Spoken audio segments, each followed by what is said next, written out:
for those of you watching. It's a great day. We're in the summertime for many of us. If you're watching this later, would you let us know where you're watching from? However you're watching. So if you're watching us live, say hello. If you're with us in Zoom, say hello. It does make a difference to us. So I just want to say thanks for those of you who do that. It's awesome. We really appreciate you for doing that. Hey, Rebecca, happy summer. Happy summer. We got the summer look going. I have the summer look going. It's something, right? Yeah, then there's that. So yeah, we're having a fun day today. And I'm curious, what have you done fun this summer so far? It might not sound fun to anybody else, but I have something that I've been working on very hard that is getting ready to finally go out. So I'm excited about that. I haven't seen the sun. My legs will attest to that, but it's been good. It's been good. Being productive. I have been using the Jergens Glow, like you put it on. I know this is like, hey, really important biblical stuff here right now, guys. This is keeping it real. The Jergens Glow, and they have a new one that you put on just before you get out of the shower, and you can actually pat yourself dry, but you put it on wet skin. I haven't been in the sun, and this is all from that. And it doesn't streak. It doesn't. I just put it on my legs, and it's, there you go. You're welcome. Thank you. This is a very interesting time right now as we are going into this time of entering the 3 weeks of the Straits. Do you want to speak to that at all? Do you have any input on that? No, I don't. I'm not very well. Yeah, this is really just a time when for those of you, if you check your email box, because I sent an email kind of about this, so I won't go into it, but most of us, you're going to notice if there's some things kind of feeling a little crazy in your life, there's a reason. This is the time before we go, right? We have these going into this time, and oh my gosh, it's this. And I'm going to encourage you to go do some research. Go do some research, because you're going to be like, oh, that's what's happening. That's why we're in these 3 weeks of the Straits. Oh, okay. Well, that makes sense now why my life is kind of cray right now, or why things are going on. And I know that Christine Vallis, in some of her teaching she talks about this, is that this is a time to awaken your zeal of the holy things for the King, right? This has been a time of attacks. This is a time of the temple destruction happened. Anti-Semitism happened during this time. This is a time to remember the holy things, the Moedim, the covenants, the Jerusalem that we all long for, more importantly, the Messiah that we all long for, and a zeal that we're going to get to today. We're going to talk about that, the zeal. So yeah, there's that. Very good. Yeah, it's like that stretch of time where you get to think and kind of contemplate and kind of put everything in perspective to prepare. Isn't that interesting? He gives us multiple times to do that, whether it's a whole day, like I think of Yom Kippur, where we have this whole day to truly just like be like, okay, we have to think this out. Like what are the areas in my life that I need to surrender? What are the areas, where have I sinned? Father, bring that to my mind. I mean, that's one of the reasons some of us choose the way that we afflict ourselves is by fasting, is because sometimes when you're not thinking about food, you're able to, I don't know, doesn't it feel like it brings all the other things? It's not a distraction. Is that a good way? Yeah, it's definitely a controlling force. I mean, absolutely. A lot of people will fast during this time. Yesterday would have been a fast for some people. Why do you fast? What's your understanding on fasting? Because I do get a lot of questions about this. For me, fasting doesn't have to do with, it's more preparing a space and clearing out the space so that you can focus on God. So it's not kind of doing something and saying, God, look at me, look at how I'm afflicting myself. Give me what I want because I've done this for you. It's more about clearing the space so that you can hear God better and so that God can give you direction. It's more about bringing it all to like a level kind of ground where there aren't things that are kind of, it's giving you like a blank slate to kind of listen to him. I really love that. And I love that. I'm with you. It doesn't have to be always food. No. Because you might be a person where like food's not really a big deal to me. That would not be, you never hear that come out of my mouth, but you could say that food's just not my thing. Well, maybe for you, your thing is you need to let go of, maybe it's social media, maybe it's television, maybe it's a craft you do every day that you can't wait to jump and do. I don't know what it is, but if it's something that is your like you need it, you need that you just spend some time afflicting yourself. You just let something go for the day. I don't know what it is. Maybe, I don't know. Just, I would love to hear from some of you. What are some of your things? We have a lot of ladies here with us. Welcome, welcome, that are live with us on Zoom. You can always join us live on Zoom. If you go to the Rooted Cafe, one of our tabs up there is the portion. And one of the things I like about that's in there, if you just scroll a little bit, you can get, I'll show you a whole version of it here. I'm sure I have it. Yes, I do. Because girlfriend loves the laminator. You can download this, and we're almost finished with next year's. Thank you, Sydney. But this is our reading schedule. And for those of you that might be new to this, I'm going to go really close. Do you guys see the date that's right here? One of the things, let me go to this week so you can see it. Let's see if I can do it well. One of the things that happens often is I'm trying to let it focus. Okay. One of the things that happens is people go, well, I don't even know where I'm supposed to read. Well, if you see right here, this is Pinchas. If you see this date right here, it says July the 8th. And one of the things I'm pretty sure it was Brenda that said, you got to think about, when's my homework due? I love so if that. you kind of think that's the Shabbat that the homework's due, this is the Shabbat, and then the next week starts. So you have till the end of the week of July 8th to read these things. It was freeing to me to have portions, because I felt sometimes like I didn't know where to start. I didn't know what to read. I didn't ever feel like I checked enough boxes, because I grew up with like the reading schedule. You had to check all the boxes off. And I don't know about you, but having this portion schedule, the parshas, was that freeing to you? It helps so much because it kind of gives you something manageable. It's not overwhelming. Uh-huh. Same time, you're able to start seeing the threads that kind of go through, and you see the connections start to happen.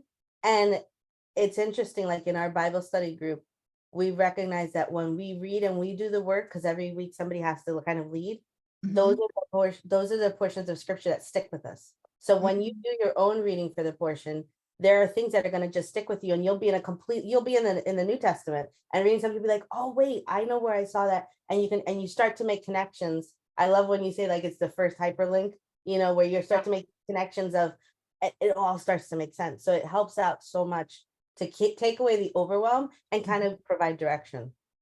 I think that's great. And there are some people who are like, well, where did these portions come from? What happened? And just so we've talked about this now and again, but this did come out of Babylon. Yes, it absolutely did come out of Babylon, but that was important, because what they said is never again. Never again. How are we going to keep Torah? How are we going to keep the commandments? How are we going to keep them alive and going in our communities? And one of the ways they did it was by breaking up the Torah portions, and everyone together was reading the same things. And so the reason that we choose to do it, I know you as well, Rebecca, and us with the Rooted Cafe, all of our team, we choose to do this because we're all reading the same thing. So like I could call you, Rebecca, and be like, oh, good God. I mean, is this hitting you where it hurts this week? And you'd be like, yeah, because we both read the same thing, right? Absolutely, absolutely. And can I just say something? You said, yes, this came out of Babylon. There's something that we're going to see in this portion this week, that the Torah is a living, breathing thing. And everything wasn't just kind of cut and dry. As you evolve as a nation, as a people, as they evolve, they had to kind of modify and tweak things. And God was totally okay with that. Yeah. So it's not like if it wasn't here, then it doesn't have any validity. Exactly what you're saying. Like they had to find a way. Okay, this is our circumstance now. How do we keep this from dying out? Because if you look at every other nation and peoples on the world, the Jews are the ones that have been able to maintain for thousands of years and keep it alive. And it's a gift that has been given to us, because if not, we would have no clue what we're supposed to do. Exactly. So the fact that they were able to come up with a way to help them in that situation, it should be an encouragement, not a deterrent. I think that's great. And I've had some ladies, for those of you that are homeschooling, this is a good segue. For those of you that are homeschooling, this is a really good time as you pick a portion of the portion, unless the children are older, then they Mhm. could actually do the whole thing. This is a great thing. This could be their writing assignment, that they can actually write things out, and they can maybe pick 1 or 2 words that they actually have to look up, and they have to learn how to use Blue Letter Bible. We do have that for free. You can go on our website and you can go into resources and say how to, the Blue Letter Bible for Not So Dummies. Want to have your kids go through that. Your junior high and high schoolers could easily go through that, and that could be a lesson for them, learning how to. It could be a language lesson because it's teaching them how to look up words, how to look it up from a Hebraic perspective as opposed to a Greek perspective. So it's really a great connection, I think, is you can use his word to teach so many things. Your Absolutely. character lessons. I know schools right now are big on teaching emotional and emotions. So you could literally talk about zeal. Is zeal an emotion or is it a character? So we can talk about that today. Like, what is zeal? Like, is it like we think or zealot, like this crazy zealot who's going to go in it, like the zealots back in the day, the zealots and the Herodians and all that we think of it as a class of people. But what is zeal and what kind of zeal are we talking about here today? Mm-hmm, mm-hmm, And it's a good timing. I'm just going to go back because there's a comment on here.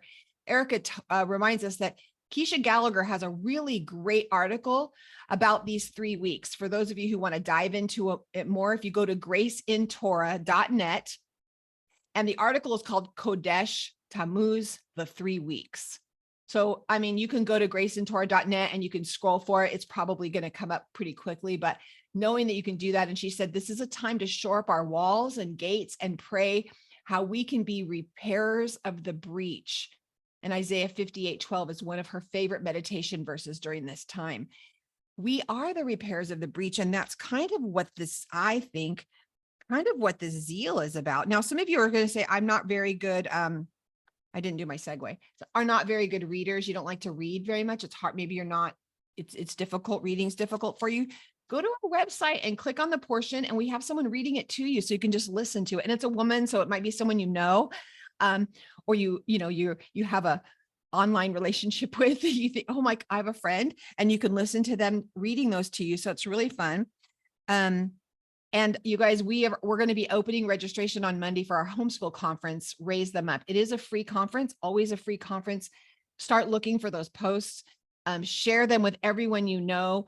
It's so helpful to us if you can share them in all the Facebook groups you're in, any kind of social media groups on any of your social media platforms. Once we post those for you on Monday, that you get in there, it's free. Now, and we're doing something different this year. The videos that we're doing for this, normally we have a price for them, and we do have a very minimal price for them. I think it's $5 a minimum, but you can name your price.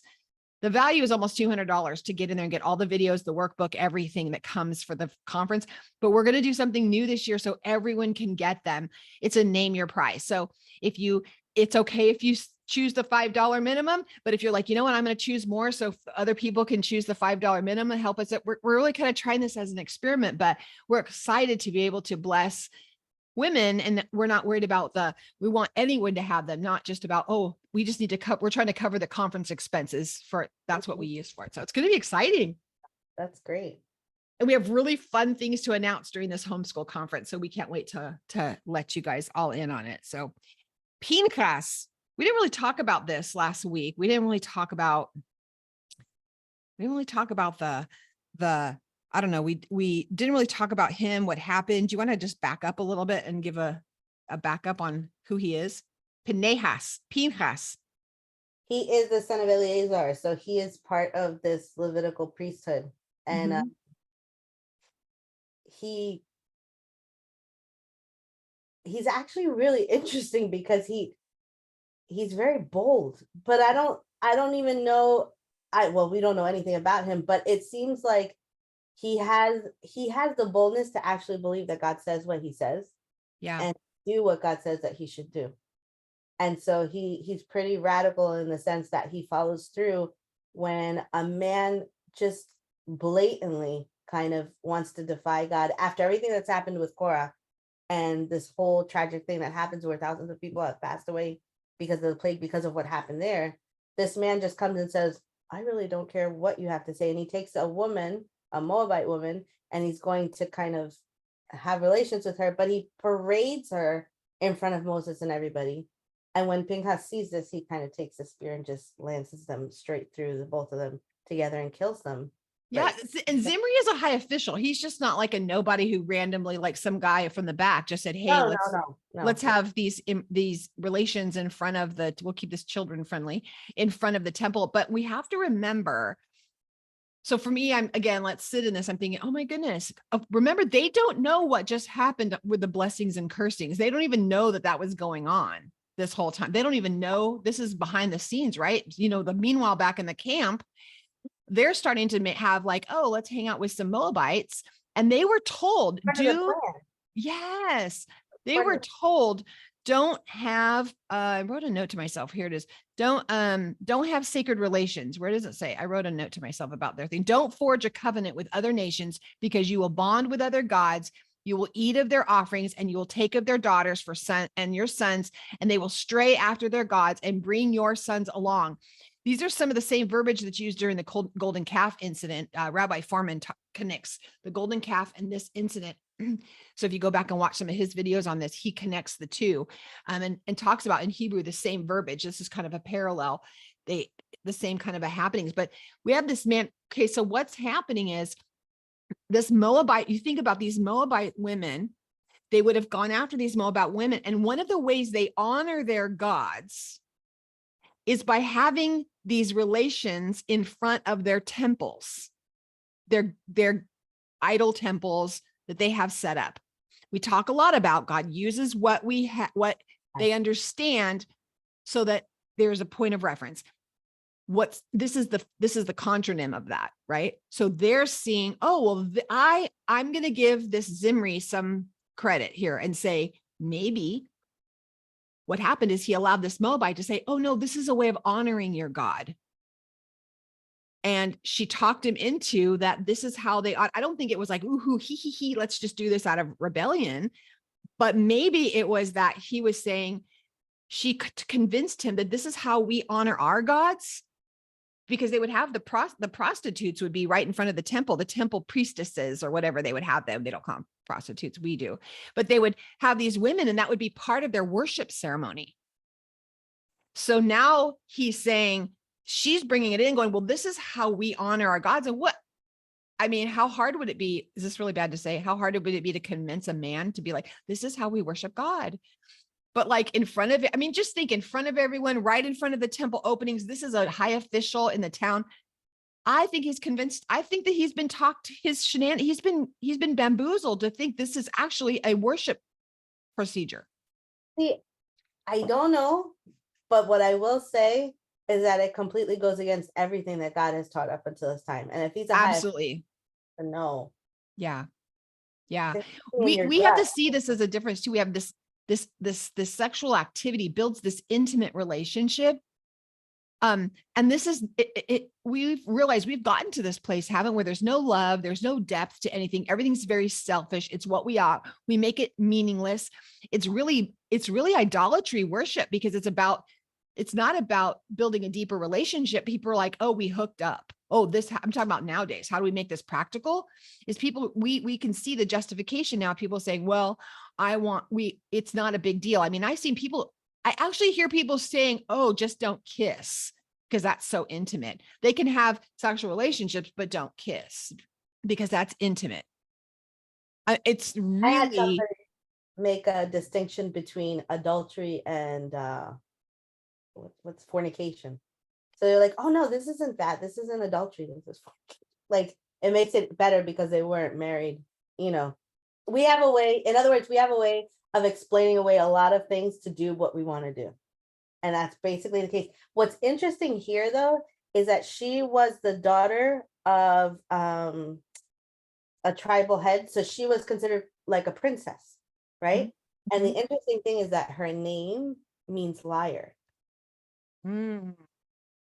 And so it kind of all filters in. Like I said, when you're reading the portions, in order, you're seeing this thread happen, that when Balaam is not able to do what he wants, he's like, oh, okay, I can't do it head on, but I can come in through the sides. I can come in through the back door, and I can do it through women because men are so gullible, whatever you want to say, he was thinking, and have it play out in this way where her name means liar. Her name means this is told not the way to do things, but let's do it, kind of a thing. Exactly. Yeah. I don't think this is like not I think that as women, we are created as Ezer Kenegdos, which means these Moabite women are still created to be these Ezer Kenegdos. So we can look at the one of the ways to come in is to come in from these women are coming in with this different power, and they can say, no, this is how we do things, no different than Eve did in the garden.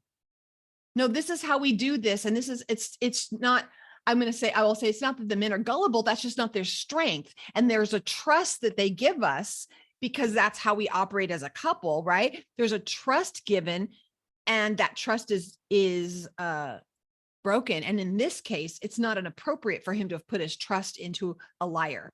And remember, I mean, her being the head of a tribal leader, it was very common back in those days for different tribes and different groups of people to join together through marriage or through, a king would give his daughter. That was super common.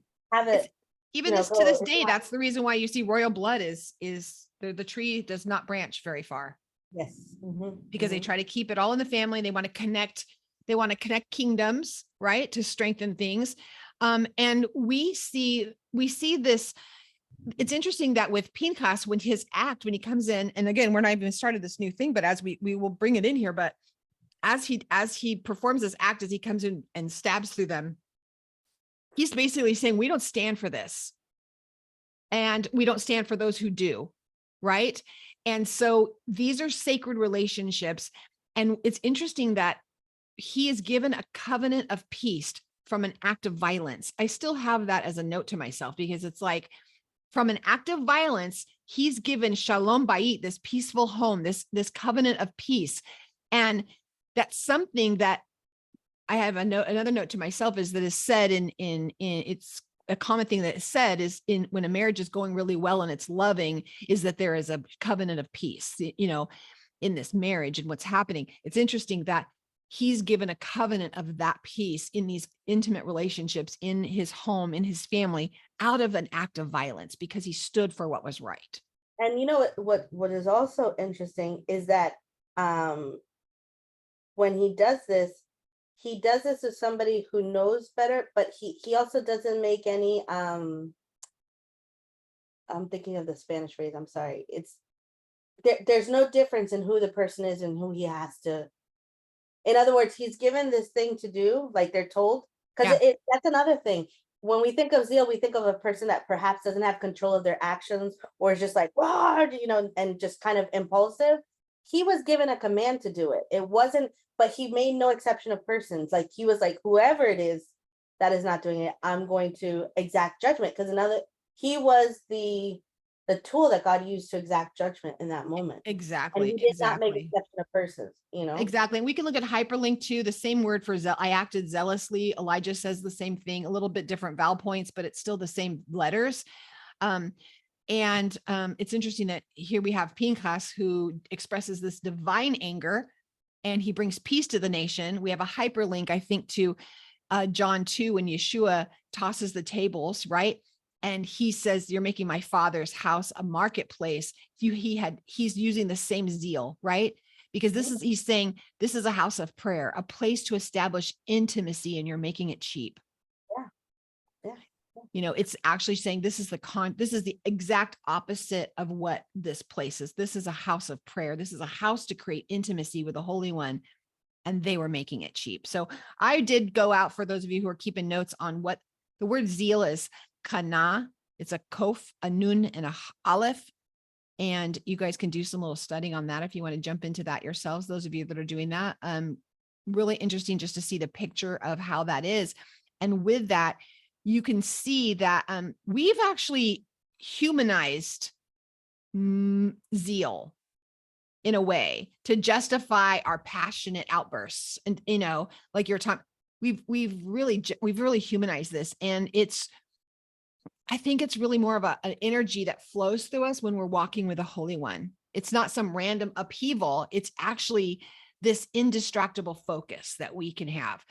Absolutely. That's more of what I see zeal as in this. He wasn't an activist or any, and we see David says in Psalm 69:6, zeal for your house consumes me, right? Also, it's quoted in John 2. That's when Yeshua said the same thing, right? He quotes that. And I just think Pinchas, we can see him as we go finish this out, is that he's really guarding the portal of God, the place where we align with intimacy. Yeah. He was just Yeah, going in. Yeah. that would be, I mean, I can't imagine myself doing that to Oh, some other right. human life, regardless of what, so it definitely has to be something that comes inside of you. You cannot let go of. It's a part of you, and you have to follow through, because God is the kind of the one that's giving you that. Yeah. that So the next thing we hop into is there is a census that's taken, right?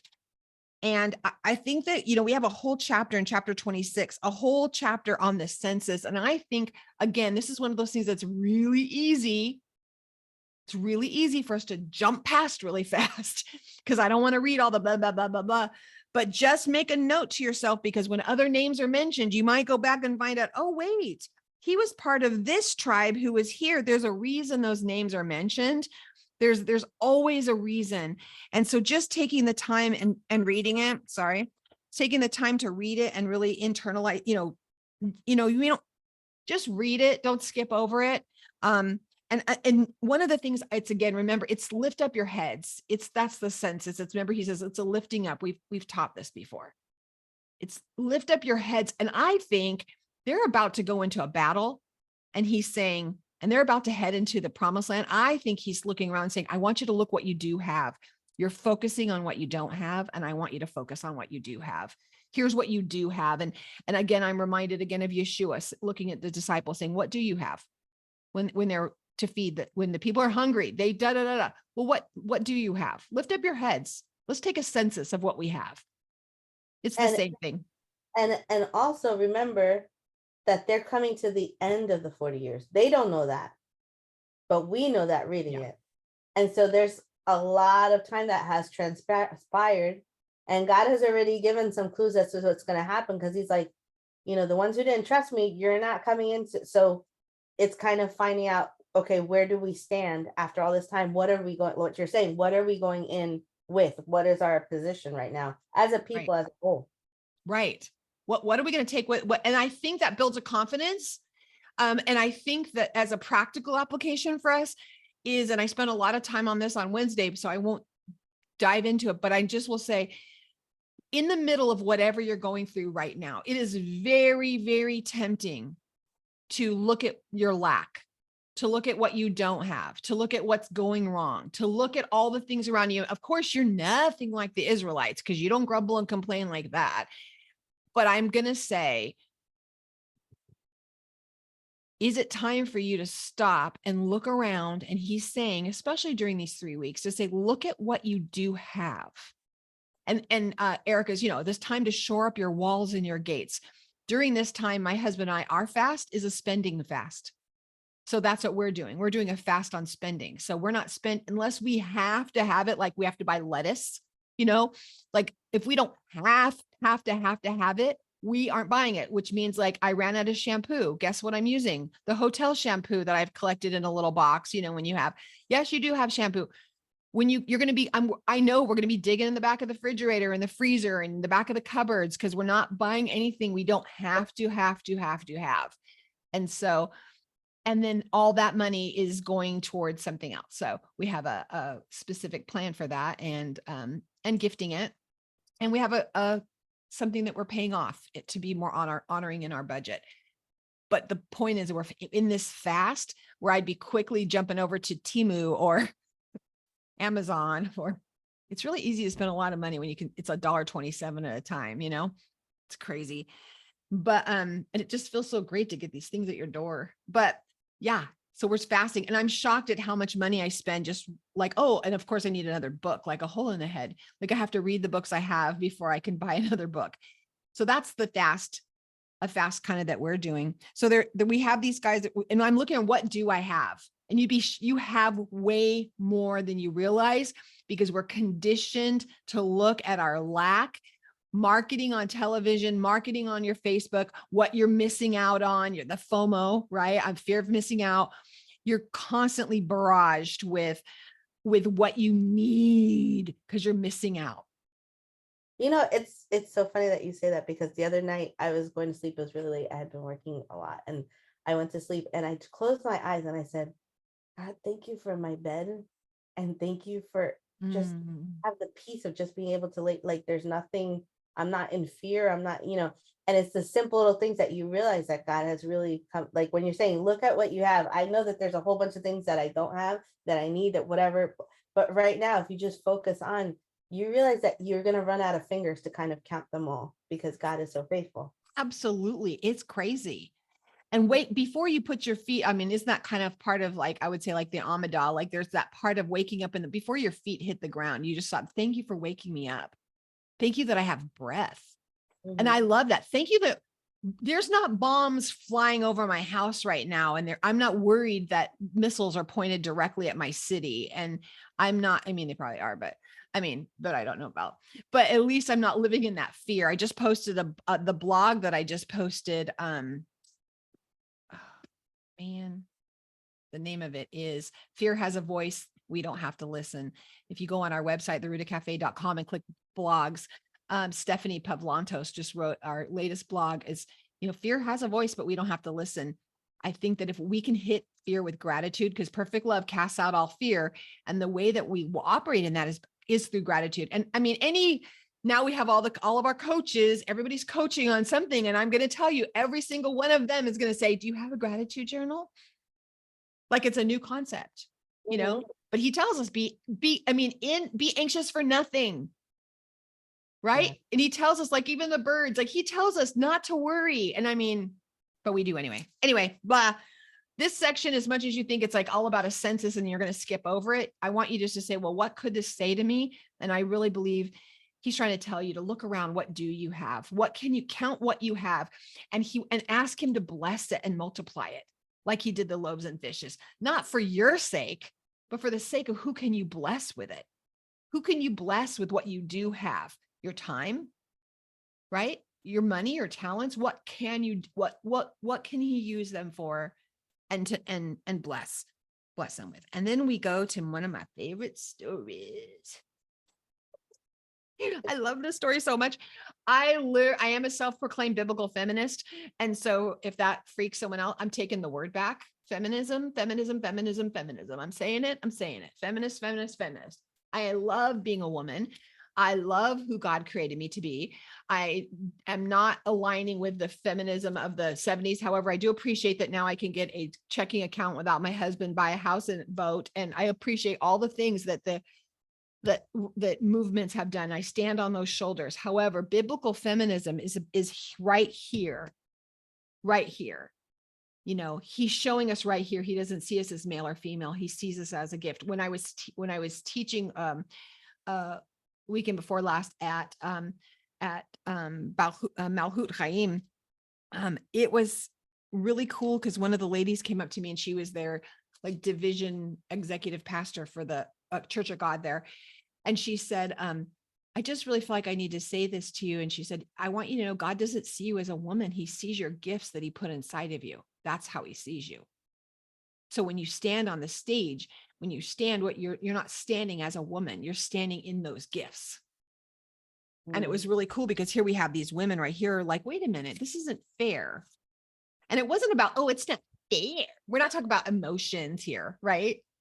Yeah, No, we're talking about these women who are saying, wait a minute, this is a legacy. and it because it was much more about just property and wealth and all this. This is about inheritance, and this is about legacy. It's about, where do I stand with God? How does God see me? And what am I going to pass on? The whole thing is that they're fighting for the right to have a piece of land and something that they can give their children's children's children's children. So what happens if I don't fall into the parameters of what has been established? What happens to me? Exactly. And I mean, literally, their name would be wiped off the map. I mean, literally, they don't get land. Their name's not on the map. Yeah. when they're dividing the land up. And this is a legacy issue. And and I think this is just going on with the theme of this portion is all about zeal. These women have zeal. They have kana. I mean, they have this. They're coming in and saying, wait a minute, I'm going to, we can't be fruitful and multiply and have and operate in the gifts that we've been called to give, operate in who God has called us to be, if we're nothing, if we have nothing left. And our Father's name now is nothing. And I think it's cool. I think that they're asking for land, but I think it was more that they were saying that there are things that aren't right and they need to be changed. And they had the zeal to appeal to a divine rule, and God agrees. Right. And not only does he agree, he keeps on going and it's like, well, then if a man dies and has no son, this is going to be a forever rule. It's not just for these, it's going to be a forever rule. It's not just a special exception, but he made an everlasting law. And I love that he gave the opportunity, because we know, of course, God knew this was going to happen, of course, but he gave the opportunity for us to see it. Instead of making the rule right away, he knew there would be a temptation for there to be an injustice to women. Mm-hmm. So he allowed to this point for there to be a story in the word, because he knew we would need to see it in black and white in the word between the covers of these pages to say, oh, look, God said it's everlasting forever. Mm-hmm. I definitely think it's also a practice, because up until now, they have pretty much been given everything, right? Their shoes don't wear out, their clothes don't wear out, the food is coming from heaven. They don't have to do anything. They just kind of have to trust and walk. Mm-hmm. Even then, I mean, but pretty much everything, they're getting to the point where the transition is going to start to be made. And I love what Sonia says. She says the Torah is flexible and needs to accommodate issues that come up in our times without losing its integrity. And that's what it is. It's like God is giving them a teachable moment where they're like, okay, now when you come and you possess, like, there are going to be situations that are going to come up. How are you going to deal with it? And Moses says, okay, I don't know. And I love his transparency and his humbleness to be like, all right, I don't know what to do. Because in other times later on, you're going to see the leaders be like, okay, let's do this. Joshua does it. And then he ends up having to deal with a group of people that lied to him, and they get stuck there, and he's stuck in something that he can't get out of because he made a compromise or whatever. So it's cool to see Moses be like, I don't know what to do. Let's go ask. And who better to ask than the one who created us, the one who has all the answers, right? And give that space to him. And then it becomes a teachable moment for them. Well, and one of the things that is misquoted often I grew up in very Pentecostal church, so it's all spiritual warfare, and whatever's bound on earth is bound in heaven. Whatever's loosed on earth is loosed in heaven. And I won't go farther. I'll just say that this is actually a better example of what that means. There were 2 or 3 are gathered together. He's in their midst. And what they're going to bind is they're going to, in the ancient Near East, they're meaning binding it. They're making a binding agreements, binding. This is something that's binding for eternity. It's bound there. It's also bound in heaven. Mm-hmm, mm-hmm, this is forever. Yeah. This is a forever covenant. Now there's another interesting, because the only other time that this type of verbiage is used, and this is actually a Rabbi Foreman from Aleph Beta teaching, I think we talked about last year. I want to bring it up again this year. And I had something that hit me. Everyone probably knows this, but me, it just, apparently this year I needed to know it. But the only other time the request to not be left out, the same exact language is used is during Passover. For those that were tamei, right? The tamaim, they were wanting to be part of Pesach, Passover, and they had made a request not to be left out. And again, it's the same language that's used by these daughters, and it's not used anywhere else in Torah. And I think that we can look at things very similar, because it evoked a change for not just a whole nation, but for all of us for eternity. We have the opportunity for this Passover, this second Passover.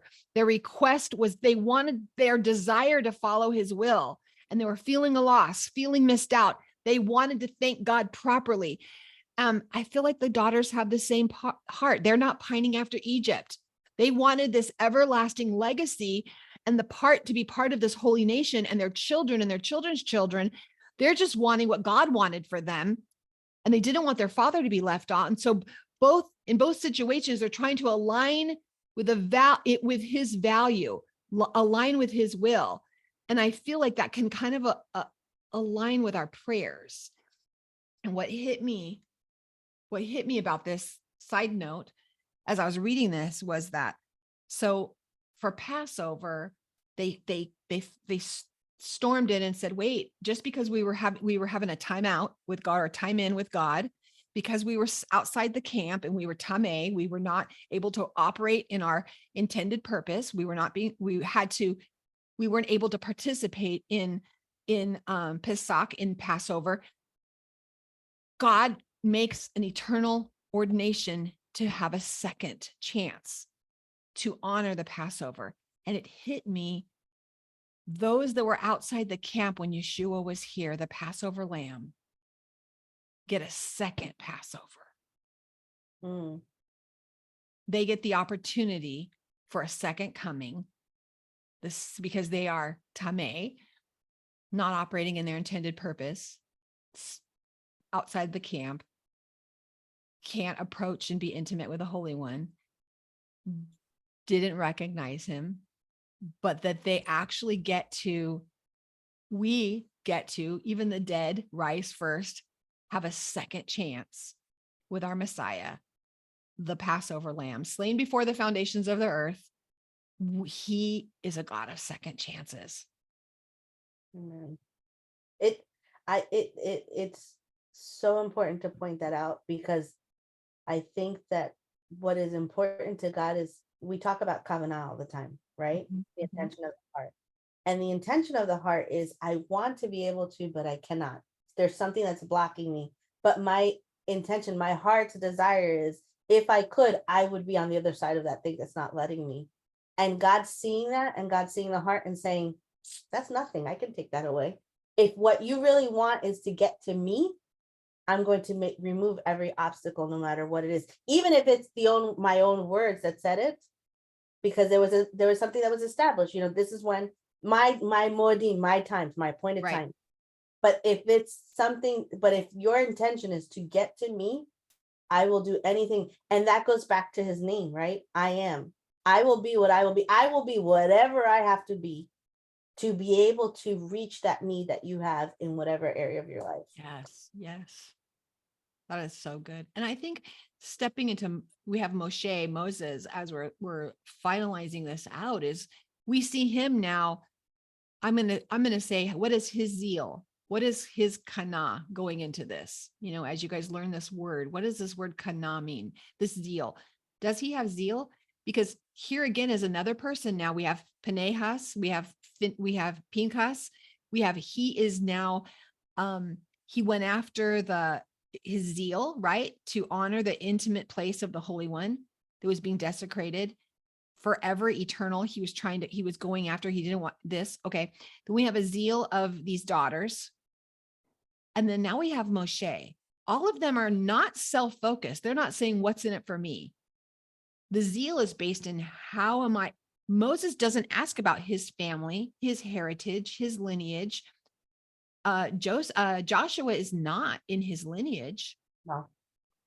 Mm-mm. But instead he's setting things up for others' legacies, trusting him with his own legacy, but he's concerned about the legacy of the people. He's not concerned about himself.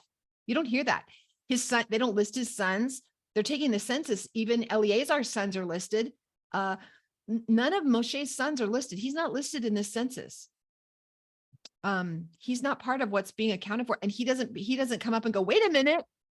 You didn't wait. I've been here this whole time. What's going on? He doesn't.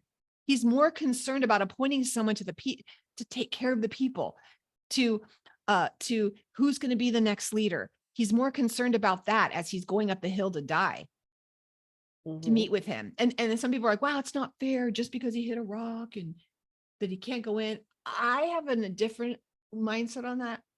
Rebecca, I'm like, if God's like, well, I'm going to let you see the Holy Land, I'm not going to let you go there. Okay. As a leader, I'm going to say, if he said to me, here's what I'm going to do with the Rooted Cafe. and I'm just going to show you everything, but you're not going to be part of it. Instead, I'm going to bring you with me. I would be like, yes, because you have to understand the stress that Moses was going through this whole time, 40 years of drama. I'm sure that once, he's going to struggle because he's like, man, I did all this and I don't get to go. But I do think there's also the part of him that's like, oh, I actually get the ultimate reward. And I get to watch it from up here, right? It's an ultimate reward, or I get the peace of rest, however you believe, if you're a soul sleeper or whatever your belief system is. Yeah. The bottom line is it's peace. You actually get a covenant, eternal covenant of peace, because Yeshua said, I leave you peace, right? Not like anyone else leaves you. He's giving us that same peace in our homes, in our lives. That covenant was established. We see who was the covenant established because we see Pinchas, who was fighting for the temple, the tabernacle, just so it would be an intimate, beautiful place. And Yeshua said, I'm going to give you this peace. I think it was a hyperlink back to this covenant of peace. Definitely. It's funny because, not funny, but it's interesting because Aaron goes, he may have been like super excited about that, but he's like, but what about he's always had that leader's kind of heart, like, well, okay, that's great, but what about them? They're going to be stuck with all this, Right. And so his heart is still selfless in the sense that he's like, God, you have to provide them with somebody who's going to lead them. They're not ready yet. They can't do this, They ain't ready. They ain't ready. Someone, and God is faithful in providing that person. Right. So, that's a lot in our congregations happen, right? Your congregations, it happens. You're like, we need someone to lead, or maybe you need someone leading a certain area in your ministries. If you're leading those, and we're crying out for leaders to come in and workers to come in, and he is faithful. He is faithful. He's faithful to hear your heart's cry, the same cry that Moses prayed. He was crying out for leadership, for people, because that's not a selfish cry. You're crying for the heart of your people. I love watching leaders in different congregations and them telling me, oh, would you pray for this? We really need someone to lead worship. We're really struggling in this area. I really wish younger people would come in and families would come in. And I wish men would rise up. I mean, I get all these different things. And then as they begin to literally storm the throne room for those things, knowing that it's not about them. No, it's about the people. It's about the legacy of those people. It's about their legacy of those families. It's about the continuation of those things. It's about that, the health of the organism, right? Or the organization. It's the health of all that. And when that happens, it is thrilling. And it's like, and it's so funny to me because more times than not, Rebecca, they don't remember they prayed for that. Yeah. And I get to say, oh my gosh, this is exciting, because remember when you prayed that this would happen? They're like, oh, I forgot. I'm like, yeah, we remember we stormed heaven and said, these people need this. This is what's missing and they need this. And it's so exciting to watch that. So that's what we get to do for each other. We get to say, remember you prayed for that? Remember that miracle? Remember that one time? It's like when you have children. Yeah. You're praying for them, and if I always say, like, if somebody blesses my son, it's better than if they 100%. 100%. If I see that, so and you can see Moses' servant heart, because how many times did God come to him and be like, you know what, these people are crazy, I will wipe them all out and give you a whole new group. Exactly. And he's like, no, and it even goes so far to even be past them. Moses says, if you do that, what are people going to say about you? Yes, he was more worried about him and not I would have been like, let me think about it. They're going to think I failed. They're going to think I'm this. What are they going to think about me? I'm going to be totally, this is my control issues coming up. I'm worried at the fear of what people would think about me. That's been ingrained since you're a child. A lot of, if you're like me, it was like, you got to make sure your children have the right clothes on or people are going to think you're a bad mom. It's, how is this going to be a reflection on me? None of that says that. He's like, no, how's this going to make you look? How is this going to make you look? And I love that about him. Then we just have a couple minutes left. Just let's talk about anything you want to say about the appointed times as we go into these. Cause we're headed quickly into this season. It's on us before we know it. You know what I find really interesting or I love about this is that all of these things are happening. People are dying. There's plagues. There's these, Moabite women and they're getting impaled. Like there's all these different things happening. And in the midst of all that, God's like, but don't forget my appointed times. And he goes, and it's like this reiteration, constantly this reiteration of what they're supposed to be focused on and what they're to remember. Don't forget, don't forget, don't forget. And it's because within that sacrificial system, within those appointed times, God speaks to his people about how they're supposed to live and how things are supposed to kind of play out in their daily lives, because it's supposed to be, it teaches them about how to deal with God, but also with their fellow man, right? Hold on 1 second. Charlie, I think something happened, but we'll just keep going. But yeah, no, the appointed times, it really is, it's God's constant reminder to his people about what he expects of them and how they're to live their lives. And he goes through all of them and he kind of reiterates everything. He goes through the Shabbat, the new moons, Pesach, and he goes and he stipulates in each of them, and he stipulates what they're supposed to do so that they have a good idea of what they're to do. Because also remember, they're getting ready to go into the new land. They're getting ready to kind of possess the land, and they're going to have to set up systems of how they're going to do this, because they've been doing it while they've been We're laughing because I literally almost wet myself. I was like, I can't even hold it one more second. I was bouncing over here. And so I had to I'm over 50. I had to go. Like there was no holding that. Sorry. It's all women. Love you all. This is real today. Sorry. I'm interrupting you. they're going in, they're gonna have to, he's reiterating what he wants them to do, because they're getting ready to go into land. They're gonna have to possess land. They're gonna have to figure out the system of how things are gonna work. And everything is based off of their relationship with God. So God is letting them know, this is what your guide is, because through these acts and through these kind of ceremonies and through these sacrifices, it's going to teach you about me and about your neighbors so that you can function and be fruitful, multiply, and be in your purpose. And it's going to keep you hitting the mark. I mean, it's going to keep us hitting the mark. And as you go through you go through each of the appointed times, the Moedim, for those of you who are new, you'll hear us saying Moedim all the time. It means the appointed times. The Moab is one, Moedim is multiple. So there's the appointed times, and it goes through the Shabbat, the Rosh Chodesh, which to me was new within the last 5-6 years, has been new to me, the new moon, because I don't know what happened. Somehow we skipped over that. How do we skip over this when we're learning? And but we have the whole Rosh Chodesh every month. We have the opportunity, and we have beautiful teachings. You can always go to graceandtorah.net, and Keisha has her book on this is great. We have a link to it on our website.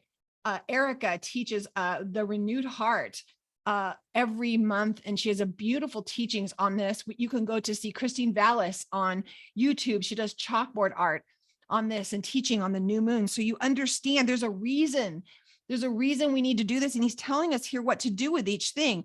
We have Passover, we have Shavuot, we have Yom Teruah, which, Rosh Chodesh, some of you will say, Yom Kippur, Sukkot. That's one of the things for me was difficult, Rebecca, there were so many different names for so many things. It was hard for me to keep up, but don't give up. If you're new and you're like, this is a lot, don't give up. Yeah. And I love what you said. This is a moment, because I could hear you.